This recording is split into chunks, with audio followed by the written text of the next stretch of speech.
Today, we're talking about something most people avoid until they're forced to face it, the dangers of not planning. And let me be clear right out of the gate, not planning is a plan. It's just a plan where other people make the decisions for you, usually in a moment of stress, fear, or crisis.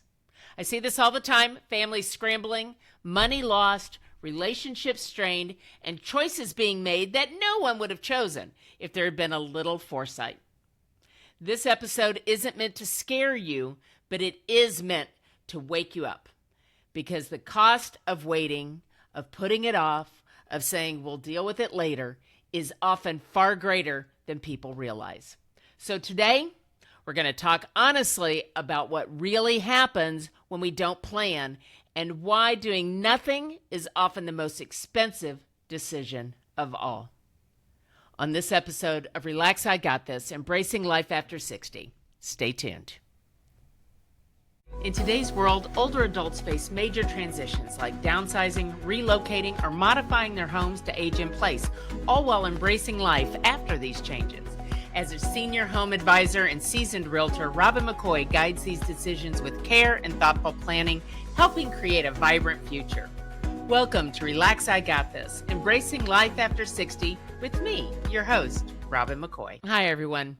Welcome back to another episode of Relax, I Got This, Embracing Life After 60. I'm your host, Robin McCoy, and today we are going to talk about planning because sometimes even the best laid plans are not sufficient, not complete, haven't been updated in a decade, any number of different things. And we're going to talk about this because a friend of mine is going through something right now with her parents that is surprising to her for a couple of reasons and causing a lot of challenges for them in their family. So here's the quick story is her parents live close by in a metropolitan area, and they are in their 80s. Mom is not well and is on hospice care, and dad has had some dementia. Well, things have gotten worse for them as this would happen, and as we know, partners are often really good team members when they can cover for each other. And unfortunately, when one declines in one way or another, kind of the facade starts to crumble a little bit, and we are able to see just where things are. So that's essentially what happened in my friend's case. Now,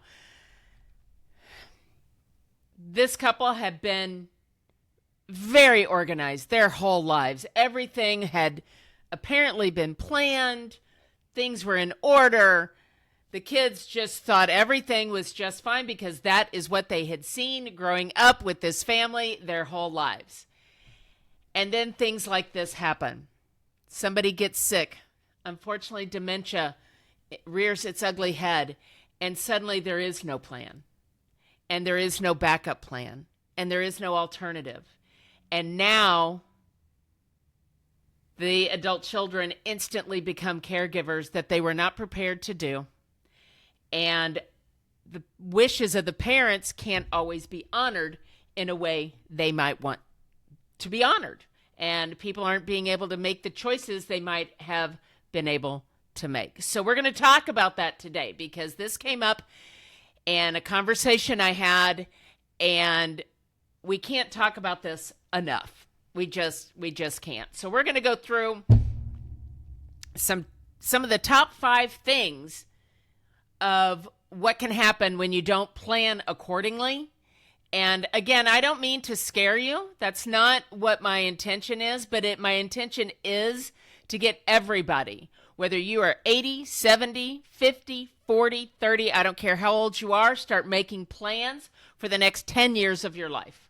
Because we never, ever know what is going to happen next. So we're going to start off. Number 1, someone else ends up making decisions you wouldn't have chosen. Okay? When there's no plan, control shifts fast.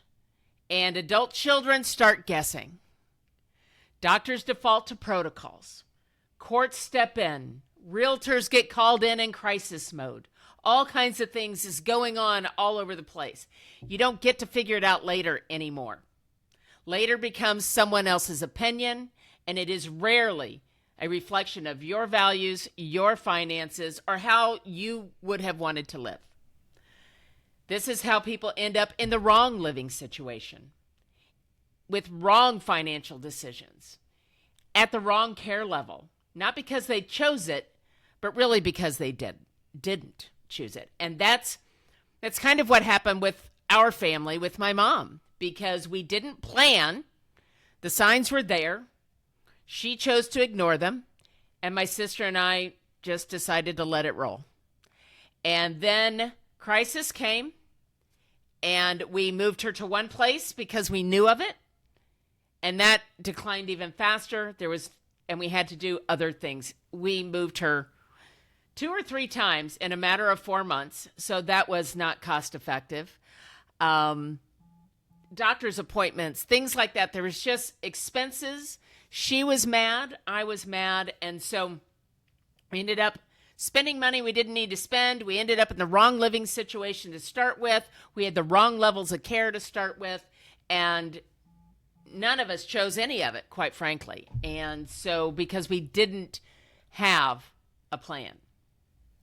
Families fracture under the pressure. Now, we didn't fracture, but there was some pressure. There was some pressure. Like I said, I've seen it not only with myself, but in other families. With no plan, that turns to stress, and then that turns into conflict. Siblings fight, spouses disagree, old resentments can resurface. Everyone thinks they're doing the right thing, but because there is no roadmap, nobody knows what the right thing is. What starts out as we'll handle it when the time comes turns into arguments about money, guilt-driven decisions, relationships that never quite fully recover. And planning isn't about paperwork. It's about protecting the people you love from each other in crisis. I will always go back to my mom and I.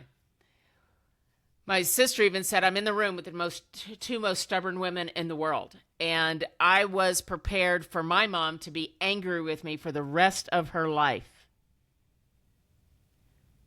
However, these decisions had to be made, and we were not getting along. And it wasn't a hateful thing. My mother and I are very close. It didn't fracture the relationship, but for a while it was very, very difficult. And nobody wants to be in that situation with their loved ones. We Are One Heart is a 501c3 nonprofit organization dedicated to bridging the gap between the needs and resources of low-income seniors and veterans. Rooted in compassion and love, our mission is to provide housing, living assistance, and access to critical resources that ensure dignity and support for the elderly in underserved communities. At the heart of We Are One Heart's work is the belief that every individual shares a common humanity, a heart connected through love and care. We are committed to creating a future that honors those who have shaped the past by offering programs and services that enhance their quality of life. For more information or to donate, visit wa1h.org. That's wa1h.org. You lose money, period. Bottom line, you lose money. No plan always means financial leakage. It may be a little bit, it may be a lot. Homes get sold under pressure. There's poor timing. There are tax consequences no one saw coming. Missed exemptions, paying for services you didn't need or could have avoided altogether. Crisis decisions are expensive decisions. Truth, truth, truth. By not making a decision, you've made the decision, and it's usually going to cost you time and money. Not planning something costs far more. We talk about wills and trusts and POAs and things like that, and you assume that getting that done right now is too expensive. Well, I can assure you it's more expensive if you don't have one, or now you're doing it in crisis, at the end of life, or doing things in a hospital room and that sort of thing. So not planning is going to cost you far more than just making the plan today. Aging in place becomes a fantasy instead of a strategy. Aging in place is a strategy that you want to start as soon as possible. Most people say they want to stay in their home, and unfortunately, very few actually plan for it. Without planning, homes become unsafe. Small issues become emergencies. One fall changes everything.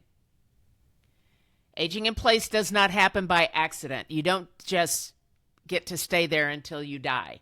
It requires honest conversations, home evaluations, backup plans, because without those, staying home can become a liability and not the blessing that you think it is.